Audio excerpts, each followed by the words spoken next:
नमस्कार दर्शकों, मैं हूं ऐश्वर्या कपूर और आप देख रहे हैं रिपब्लिक भारत। मेरे साथ आज हैं उत्तर प्रदेश के उप मुख्यमंत्री केशव प्रसाद मौर्य जी, लेकिन सिर्फ एक उप मुख्यमंत्री के तौर पे नहीं, एक राम भक्त के तौर पे और एक कार सेवक के तौर पे। जब मेरी आपसे बात हो रही थी केशव जी, तो आपने कहा कि इस पूरी मूवमेंट को, जिसको कि भारत के लोग, सिर्फ अयोध्या के नहीं, उत्तर प्रदेश के नहीं, भारत के लोग कोई 5, 10, 15, 20, 25 वर्ष से नहीं, पीढ़ी दर पीढ़ी, कई परिवार, हजारों परिवार, पीढ़ी दर पीढ़ी, मतलब जनरेशन आफ्टर जनरेशन इस समय का, इस तारीख का इंतजार कर रहे थे। अब जब ये हो रहा है तो आपको कैसा लगता है? मैं एक नेता के तौर पे नहीं, एक व्यक्ति के तौर पे ही मैं बता रहा हूं जी। मेरे लिए भी यह अलौकिक, अद्भुत और आध्यात्मिक क्षण है। आज जब मैंने भगवान श्री रामलला को अपने जन्म स्थान पर, अभी प्राण प्रतिष्ठा का जो मुख्य कार्यक्रम है वो बाकी हो, 22 जनवरी को होगा जी, लेकिन जब देख रहा था रोमांच से भर गया। कल्पना से परे जैसे कुछ हो, कि जैसे कोई रात में स्वप्न देखो और वह स्वप्न सच हो जाए, वैसा ही दृश्य आज महसूस हो रहा है। और मेरे लिए ही नहीं, मेरे जैसे करोड़ों राम भक्तों के लिए जी। हजारों बार लोगों ने रामलला के जन्म स्थान को मुक्त कराने के लिए लड़ाइयां लड़ी। इतिहास के पन्ने में जो दर्ज है उतना ही नहीं है, बहुत कुछ है जो नहीं दर्ज है। लेकिन राम के भक्तों ने रामलला की जन्मभूमि पर रामलला का भव्य मंदिर बनाने की लड़ाई को कभी खत्म नहीं किया। 5 शताब्दी से इस लड़ाई को लड़ रहे हैं और आज जो अद्भुत और अलौकिक क्षण देखने को मिला है, मैं बिना संकोच इस बात को कहता हूं, बहुत संघर्ष हुए, बहुत आंदोलन हुए, परिणाम नहीं मिला था। 1983 से और 22 जनवरी 2024 तक का जो पूरा संघर्ष है उसको मैं देख रहा हूं। लेकिन 6 दिसंबर 92 के पहले का संघर्ष जी और 6 दिसंबर 92 के बाद का परिणाम, यह भारत के वर्तमान प्रधानमंत्री, एक राष्ट्रभक्त प्रधानमंत्री, राम भक्त प्रधानमंत्री, भारतवासियों की, राम भक्तों की भावनाओं को समझने वाले प्रधानमंत्री माननीय नरेंद्र मोदी जी के नेतृत्व में अगर हमारी सरकार नहीं बनती देश में, तो शायद पता नहीं कितने शताब्दियों तक अभी और इंतजार करना पड़ता। यह देश की जनता का भी धन्यवाद है कि उन्होंने एक ऐसा देश को प्रधानमंत्री देने का काम किया, जिन्होंने रामलला का भव्य मंदिर बनाने का मार्ग प्रशस्त करने में बहुत निर्णायक भूमिका अदा कर दी। मैं व्यक्तिगत राम भक्त के तौर पर, उप मुख्यमंत्री के नाते नहीं, मैं बहुत एक कारसेवक के रूप में मैं इसके लिए बहुत आभार प्रकट करता हूँ। आपके पहले जवाब में मेरे अगले 10 सवाल हैं। आपने पहला शब्द का इस्तेमाल किया अलौकिक, आध्यात्मिक। इस्तेमाल करने के लिए, बोलने के लिए बहुत अच्छा लगता है, लेकिन आप ही के विधानसभा के कई साथी, आप सांसद भी रहे हैं, तो राजनेता इस पे भी राजनीति करने से चूक नहीं रहे। मैं कोई कल के एक कांग्रेस के नेता या आज अभी मैं आया हूं अभी एक कांग्रेस के नेता या शिवपाल ने क्या कह दिया, ये सब नहीं।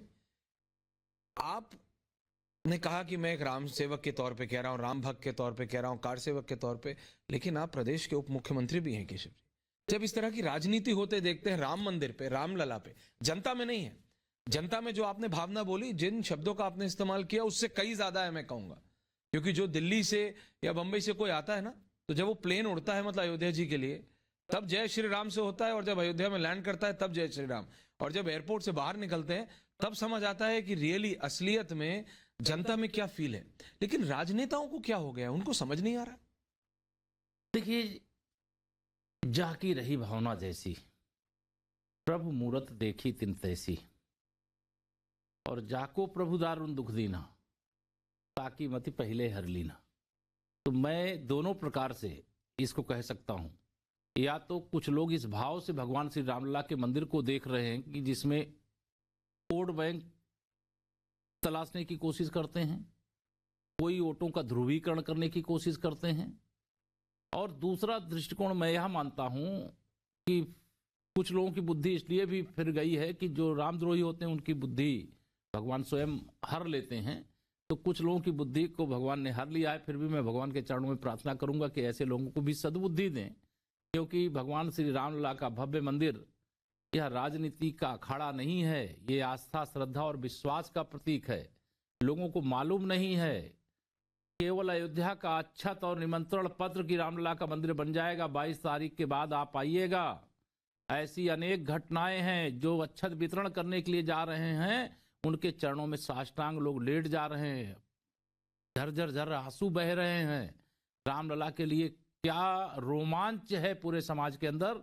आपने कहा केशव जी 500 बरस से लोग ये जद्दोजहद में हैं, इसमें लड़ रहे हैं, पीढ़ियां खप गई लोगों की। कई लोग ऐसे मिले जो कह रहे जी मेरे दादा, किसी ने बोला कि 4 पुश्ते, है ना, 40 साल से 41 साल से तो आप भी देख रहे हैं, आप भी इसका भाग है।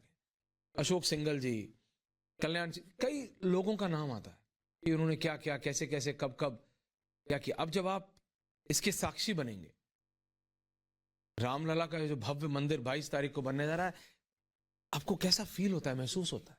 देखिए, मेरी फीलिंग शब्दों में व्यक्त करना संभव नहीं होता है, लेकिन मेरे लिए ही नहीं, मेरे जैसे कोटि कोटि राम भक्तों के लिए, मैंने कहा, ये अलौकिक, अद्भुत और आध्यात्मिक क्षण है।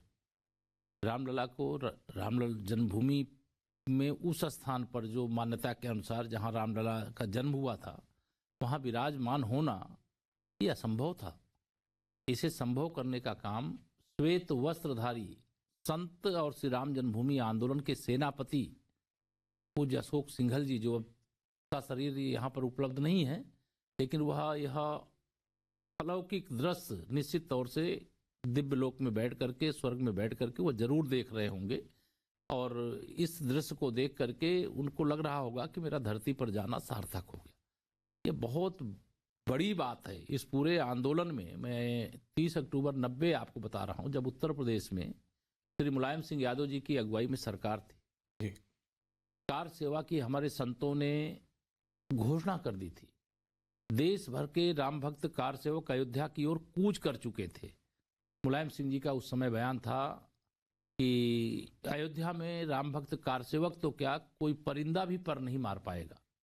लेकिन उस चुनौती का सामना करते हुए भी हमारे पूज्य अशोक सिंघल जी बहुत बड़ी संख्या में कार सेवकों के साथ श्री रामलला के जन्म स्थान पर पहुंच गए। उनको गंभीर चोटें आई थी, वो लहूलुहान थे, लेकिन किसी के अहंकार पूर्ण इस निर्णय का कैसे जवाब दिया जाता है, यह सीखा हम लोगों ने अपने अशोक जी से। और उसके बाद तो परिस्थितियां बदल गई।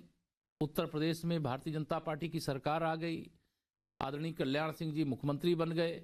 और जब वह मुख्यमंत्री बन गए तो उनके मुख्यमंत्री बनने के बाद जब हमारे संतों ने फिर से कार सेवा का ऐलान किया, तो 6 दिसंबर 92 को मुख्यमंत्री की कुर्सी रामलला के चरणों में चढ़ा दिया।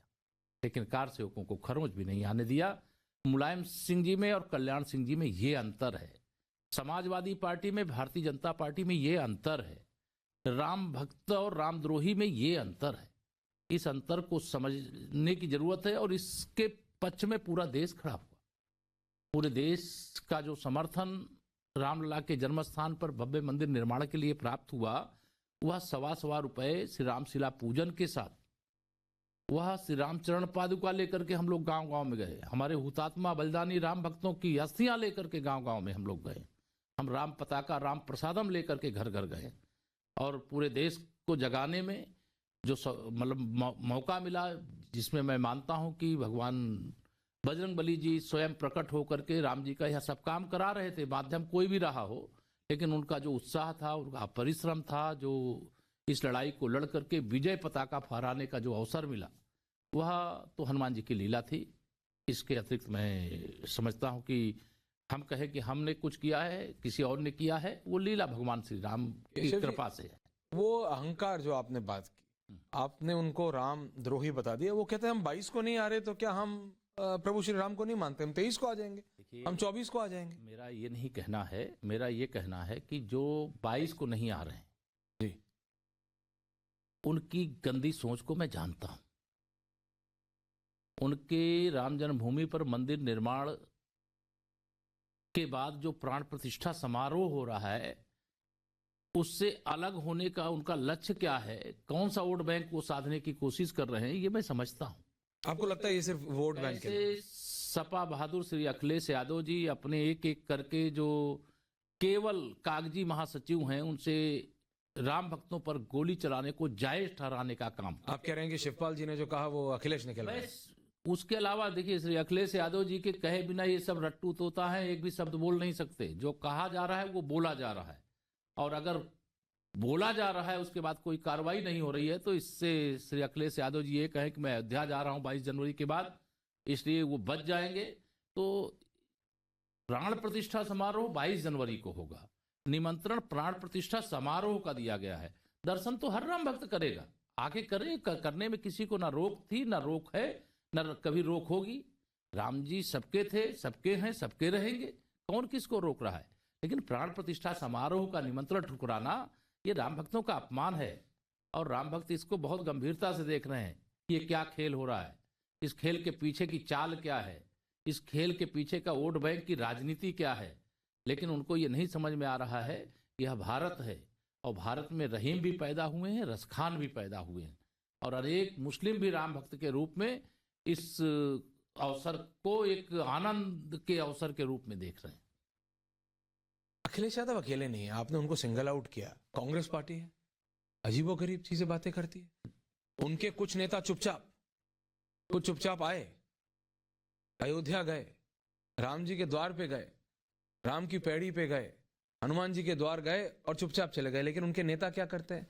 अरविंद केजरीवाल, मैं देख रहा हूं वहां पे लालू प्रसाद यादव, आप और ये सब नेता, केशव जी आप दिल्ली में भी रहे हैं, आप सांसद भी रहे हैं, आप जानते हैं ये सब कोई कल के नेता नहीं है। देखिए, ये सब घाघ लोग हैं, मैं आपको उसके बावजूद ऐसी चीज। मैं आपको ये बता दूं, ये जो कांग्रेस है, कांग्रेस का आचरण और उनका इतिहास मैं थोड़ा सा इसलिए उल्लेख करूंगा जी कि भगवान सोमनाथ के मंदिर का जीर्णोद्धार सरदार पटेल जी ने किया।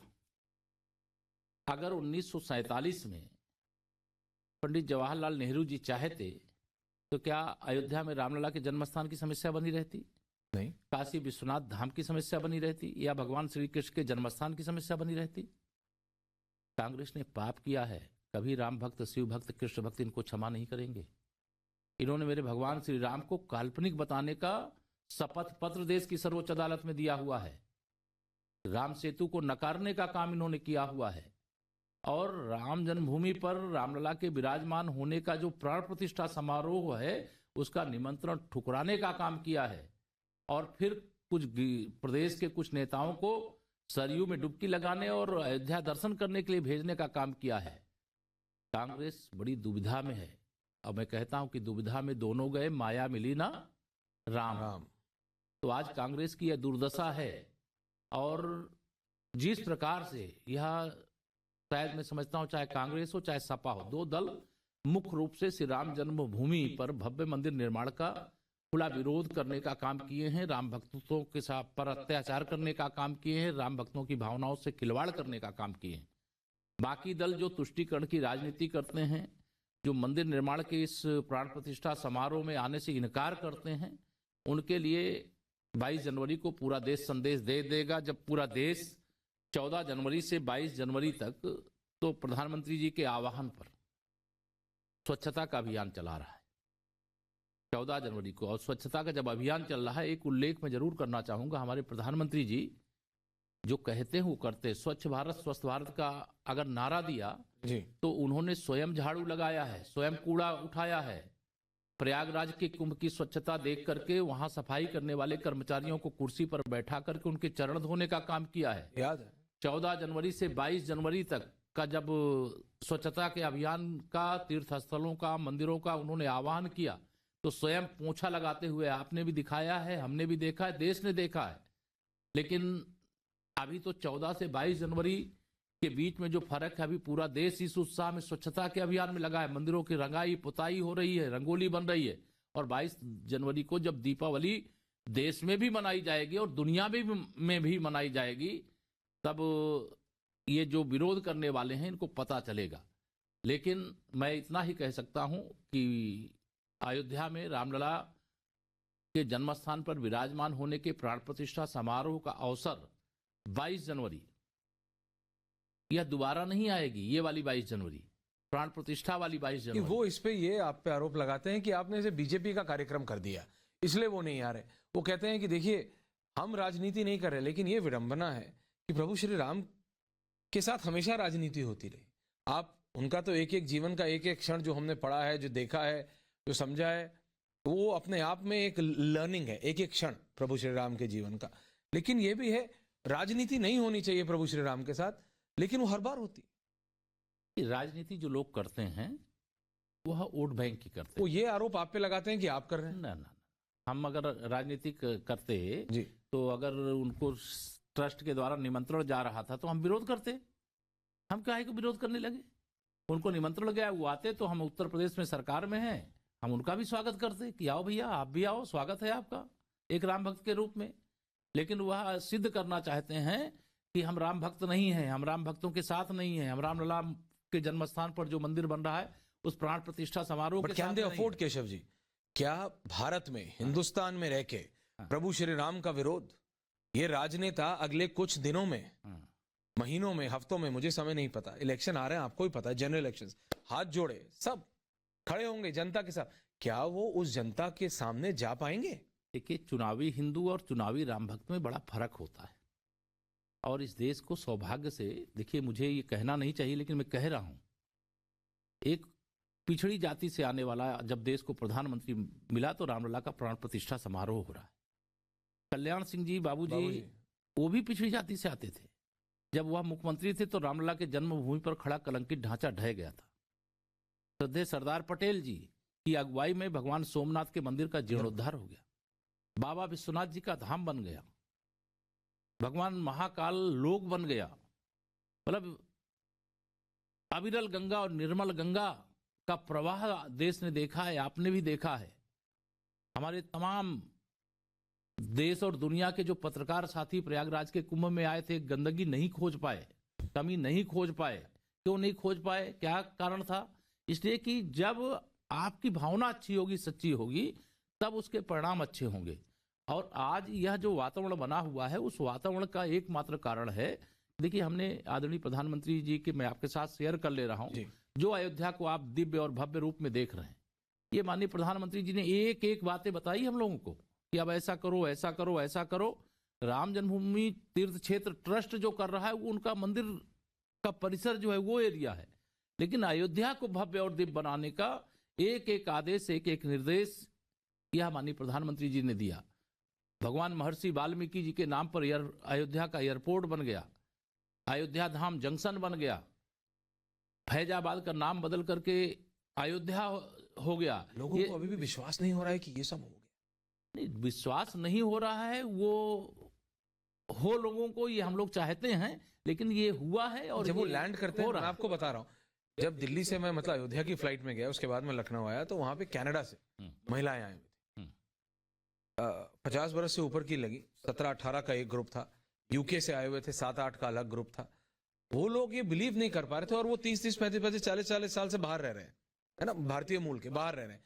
तो कह रहे थे कि हमसे रुका नहीं गया, बोल रहे हम अपनी नौकरियां करते हैं वहां, हमारे बच्चे वहां हैं, हमारे पोते वहां। एक महिला ने बोला है, लेकिन मैं अपने आप को रोक नहीं पाई। मेरे बच्चों ने कहा कि तुम अकेले अब जा नहीं सकती हो, थोड़ी बुजुर्ग हो गई हो। उन्होंने कहा राम जी का मंदिर बन रहा है, हम जब हिंदुस्तान में थे उस समय ये आंदोलन चलता था, बन रहा है, हमने सोचा नहीं था कि हमारे जीते जी कभी ये क्षण आएगा। तो ऐसा मतलब इट्स एन इमोशनल थिंग जिसको दुनिया भर में बसे हुए हमारे जो भारतवासी हैं, जो प्रवासी भारतीय हैं, उनकी राम भक्ति और उनकी भारत भक्ति को मैं प्रणाम भी करता हूं। और मुझे इसकी सूचना है, जो बहुत बड़ी संख्या में लोग देश के बाहर रहते हैं, कई लोग तो 22 जनवरी को आने के लिए इतना आग्रह कर रहे हैं। मैंने कहा भाई देखिए, 22 जनवरी तो श्री राम जन्मभूमि तीर्थ क्षेत्र ट्रस्ट के पास है, 22 जनवरी का प्राण प्रतिष्ठा समारोह हो जाने दीजिए। आप सबका स्वागत है, सबको अयोध्या आना है। अब तो रेल से, सड़क मार्ग से, हवाई मार्ग से, जल मार्ग से, जो मार्ग चाहो उस मार्ग से चल करके आप आ सकते हो। ये हमको कहना पड़ रहा है। ये राम भक्ति जो है पूरे संसार को गुंजायमान करके रखी हुई है, और इसका अंदाजा न श्री राहुल गांधी जी को है, न श्री अखिलेश यादव जी को है, न जो मंदिर के प्राण प्रतिष्ठा समारोह का निमंत्रण ठुकरा रहे हैं उनमें से किसी को नहीं है।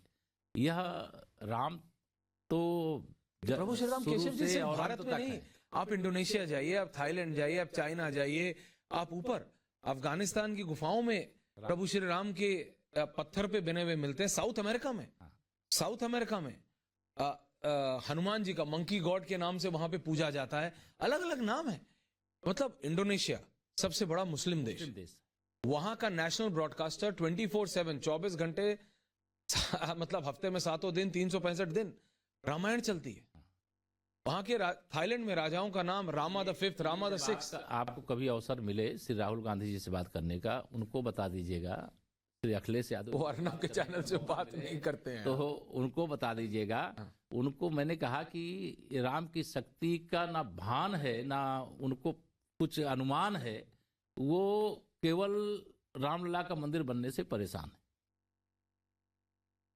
लेकिन सच में अब एक राजनेता के तौर पे, अब एक राम भक्त के तौर पे नहीं, जब आप देखते हैं कि इतनी बड़ी बेवकूफी, कोई और शब्द नहीं है, क्योंकि और ये शब्द मेरा नहीं, एक संत का है जिनसे मैं अयोध्या में मिला। राम की पेड़ी पे हमारा स्टेज लगा था, उसके बाहर एक वो बैठे थे, तिलक लगा रहे थे लोगों से, तो मैंने उनसे पूछा तो उन्होंने कहा ये बेवकूफी है, ये इनको राजनीति करनी है। और उन्होंने एक शब्द इस्तेमाल किया मजाक में, उन्होंने बोला राजनीति का ही तेल लेने, सबको एक साथ हो जाना चाहिए, ये पूरे भारत को। और उन्होंने हिंदू मुस्लिम सिख ईसाई करना, उन्होंने बोला हर एक भारतीय को, ये हर एक भारतीय के लिए बहुत एक मतलब अलौकिक क्षण है और सबको एक साथ आ जाना चाहिए। जो भी ये बेवकूफी कर रहा है उनको समझना चाहिए, इससे उनका नुकसान है। मैं भारतीय जनता पार्टी के कार्यकर्ता के रूप में, उत्तर प्रदेश सरकार का उप मुख्यमंत्री के रूप में मैं यही कहूंगा, भगवान राम अगर हिंदुओं के भगवान हैं तो मुसलमानों के और अन्य जो हमारे अल्पसंख्यक समुदाय के देश में निवास करते हैं उनके पुरखे भी हैं। पूर्वज का कोई अनादर नहीं करता। पूर्वज का की पूजा भी कर सकते हैं, नहीं कर सकते तो उनके प्रति असम्मान की भावना न रखें। हिंदू भगवान मानता है, मैं भगवान मानता हूं, और जो भी देश के अंदर भगवान राम को नहीं भी मानने वाले हैं, भगवान राम तो सबको गले लगाते हैं। भगवान राम निषाद राज को गले लगाए हैं। समरसता का सबसे बड़ा तीर्थ श्रृंगवेरपुर धाम बनकर के तैयार हो गया है। माता सबरी का जूठा बैर, वो आपने रामायण सीरियल के माध्यम से भी देखा है, श्री रामचरितमानस में भी पढ़ा है।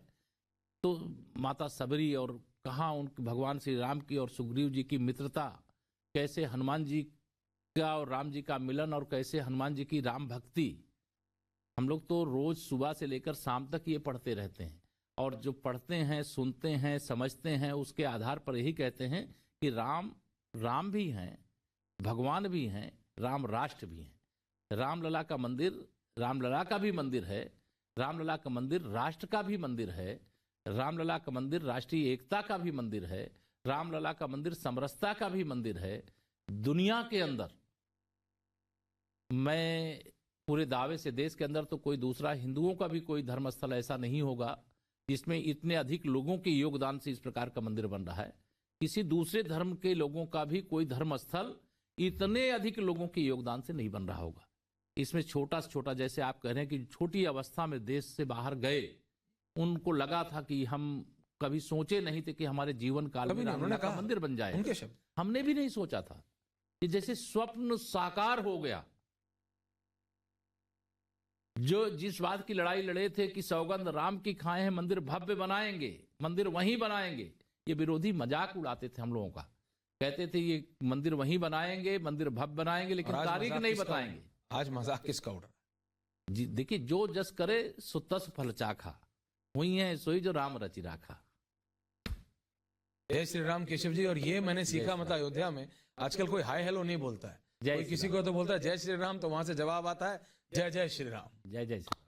तो जय श्री राम, बहुत बहुत धन्यवाद। जय श्री राम, जय अयोध्या धाम, स्वच्छ अयोध्या धाम, सुंदर अयोध्या धाम, राम भक्तों के स्वागत करने के लिए तैयार अयोध्या धाम। तो ये थे केशव प्रसाद मौर्य जी, उप मुख्यमंत्री हैं उत्तर प्रदेश की सरकार में, लेकिन एक राम भक्त के तौर पे कह रहे हैं कि जो राम का विरोध करेगा तो फिर भारत उसको जवाब देगा, भारत की जनता उसको जवाब देगा। बहुत बहुत धन्यवाद केशव। जय श्री राम।